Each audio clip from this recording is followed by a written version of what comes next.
आणि बीडची एक मोठी महत्त्वाची बातमी आपल्या हाती येते। बीडमध्ये नेमकं चाललंय तरी काय असा प्रश्न विचारावासा वाटतो, कारण बीड नगरपालिकेच्या मुख्याधिकाऱ्यांना त्यांच्या दालनामध्ये जाऊन शिवीगाळ करत जीवे मारण्याची धमकी दिल्याचा धक्कादायक प्रकार समोर आलाय।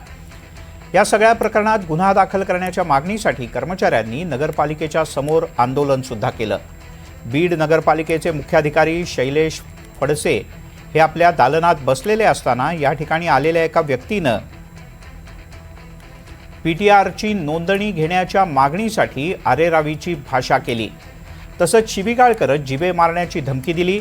हा सगळा प्रकार सीसीटीव्हीत कैद झालाय। दरम्यान या प्रकरणात आता मुख्याधिकाऱ्यांनी गुन्हा दाखल करण्यासाठी सांगितलं आहे।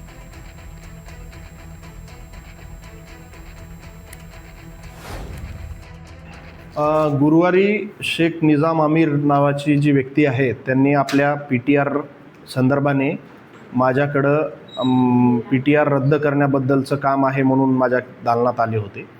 आमची मान्सूनपूर्व आढावा बैठक सुरू होती कार्यालयीन कर्मचाऱ्यांची। त्यामध्ये मी त्यांना सांगितलं की आपला जो काही विषय आहे त्या संदर्भाने नगरपालिका कारवाई करत आहे आणि केली पण आहे, परंतु ते त्या बाबतीत समाधानी नव्हते आणि माझ्या मुलाच्या नावे पीटीआर ज्या कर्मचाऱ्यांनी केला आहे त्याच्यावर गुन्हा दाखल करावा असा आग्रह ते धरत होते। याबद्दल चौकशी करून कार्यवाही करू असं सांगितल्यानंतर सुद्धा त्यांनी माझ्या इथं हुज्जत घातली आणि अरेरावीची भाषा वापरली आणि कार्यालयीन कामकाजामध्ये अडथळा निर्माण केला।